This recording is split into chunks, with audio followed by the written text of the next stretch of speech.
Hi friends, అందరికీ స్వాగతం మరియు నమస్తే.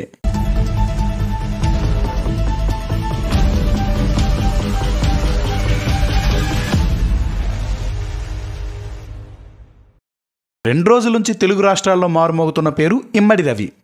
అదేనండి, ఐబొమ్మ అనే వెబ్సైట్ ద్వారా హెచ్డి సినిమా ఫ్రెండ్స్ని ఆన్లైన్లో అందుబాటులో ఉంచిన వ్యక్తి. అతన్ని అరెస్ట్ చేసిన దగ్గర నుంచి సోషల్ మీడియాలో ఒకటే హోరు. వ్యతిరేకిస్తారనుకున్న జనం ఇప్పుడు అతన్ని వెనకేసుకురావడం కూడా హాట్ టాపిక్గా మారింది.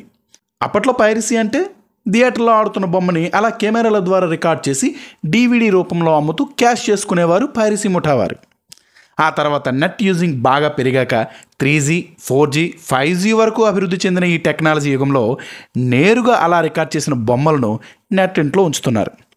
ఈ పైరసీ భూతం ద్వారా నష్టపోయేది సినిమా రంగం అని అందరూ చెప్తున్నప్పటికీ నిజానికి నష్టపోతుంది ఆయా సినిమాల నిర్మాతలు అనేది అందరికీ తెలిసిన ఒక బహిరంగ రహస్యం. తర్వాత కాలంలో OTT ప్లాట్ఫామ్స్ అందుబాటులోకి రావడంతో థియేటర్లకు క్రేజ్ తగ్గింది అనేది అందరికీ తెలిసిన విషయమే. అయితే పైరసీ అంటే అందరికీ గుర్తొచ్చే సైట్లు Tamil Rockers, Jio Rockers, Movie Rules వంటి వెబ్సైట్లు. ఎన్ని వెబ్సైట్లు ఉన్నా క్వాలిటీగా ఉండే చిత్రాలను అందించి అనతికాలంలో ఎక్కువ మంది యూజర్లని ఆకర్షించిన పైరసీ వెబ్సైట్ ఏదైనా ఉంది అంటే అది ఐబొమ్మ మాత్రమే. ఆ తర్వాత అది బప్పం టీవీగా రూపాంతరం కూడా చెందింది. అప్పట్లో పోలీస్ వ్యవస్థ వారు ఈ పైరసీ రాకెట్పై దృష్టి సారించినప్పుడు ఈ ఐబొమ్మ సైట్ ఒక వార్నింగ్ మెసేజ్ని కూడా ఇచ్చింది. దానిలో ఉన్న మ్యాటర్ కాస్త కన్విన్సింగ్గా ఉండడంతో చాలామంది ప్రజలు వారికి సపోర్ట్ చేశారు కూడా. అలా వారి పైరసీ వ్యాపారం 3 పువ్వులు 6 కాయలుగా సాగిపోతూ ఉండడంతో వారికి ఆత్మవిశ్వాసం పెరిగి అహంకారంగా మారిందేమో. ఇక దమ్ముంటే పట్టుకోండి అని పోలీసులకు సవాల్ విసిరిన కొద్ది కాలంలోనే దొరికిపోవడం ఇప్పుడు సర్వత్రా చర్చనీయాంశంగా మారింది.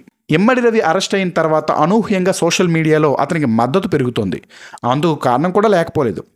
వారు ప్రస్తావించిన విషయాల్లో ప్రధానంగా హీరో రెమ్యునరేషన్ ఒకటైతే, థియేటర్లలో టికెట్ రేట్లు మరియు స్నాక్స్, డ్రింక్స్ రేట్లు పెంచి మధ్యతరగతి వారిని ఈ వినోదం నుంచి దూరం చేయడం అనేది ఇంకొకటి. ఈ 2 కారణాలే ఐబొమ్మ నిర్వహణకు కారణమని వెబ్సైట్లో ఆ మెసేజ్ యొక్క సారాంశం. ఈ డైరెక్టర్లు, హీరోలు చెబుతున్నట్టు అక్కడ సినీ కార్మికులకు పైరసీ వల్ల నష్టం జరిగి ఉపాధి కోల్పోవడం అనే మాట అవాస్తవం. ఎందుకంటే కార్మికులు అక్కడ కాకపోతే మరొక దగ్గర తాము పని చేసుకుని బ్రతకగలరు. కానీ నటీనటులకు అది మాత్రమే దిక్కు కావున పైకి ఇటువంటి మొసలి కన్నీరు కార్చుతున్నారన్నది ఆ మెసేజ్ యొక్క సారాంశం. ఇలా తమపై ఏడ్చే బదులు రెమ్యునరేషన్ తగ్గించి తీసుకోవడం వల్ల అటు నిర్మాతకు మేలు జరుగుతుందని, తద్వారా ప్రభుత్వానికి కూడా టికెట్ల రేటు పెంచవలసిన అవసరం ఉండదని, అందువల్ల సామాన్యుని థియేటర్లకు రప్పించడం సులువవుతుందని, అలా చేస్తే మాలాంటి వెబ్సైట్లు స్వచ్ఛందంగా మూతపడతాయని ఆ మెసేజ్లో ఉండడం గమనించదగ్గ విషయం.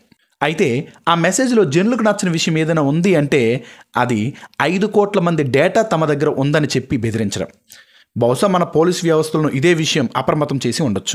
ఐబొమ్మలో వచ్చే ప్రతి సినిమాని పైరసీ అనడం కూడా తప్పే అని కొందరు వాదిస్తూ ఉండడం కొసమెరుపు. ఎందుకంటే థియేటర్లో రిలీజ్ అయిన సినిమా OTTలోకి వచ్చాకే ఐబొమ్మలో దర్శనమిస్తుండడం థియేటర్లకు కానీ నిర్మాతలకు కానీ నష్టం కలిగించిన విషయమని వారు చెబుతూ ఐబొమ్మకు సపోర్ట్గా మాట్లాడుతున్నారు. ఇది ఒక రకంగా OTTలకు మాత్రమే నష్టం కానీ సినీ నిర్మాతలకు, థియేటర్లకు నష్టం కాదని వారి వాదన. మన తెలుగు రాష్ట్రాల్లో వినోదం అంటే సినిమా. ఒకప్పుడు టికెట్ రేట్లు పేద, ధనిక, మధ్యతరగతి అనే వ్యత్యాసం లేకుండా అందరికీ లభించేవి. మరి ఇప్పుడు థియేటర్లో టికెట్ ధరలు 2 3 పెరిగాయి. థియేటర్లో స్నాక్స్, కూల్ డ్రింక్స్ ధరలు కూడా పెరిగాయి.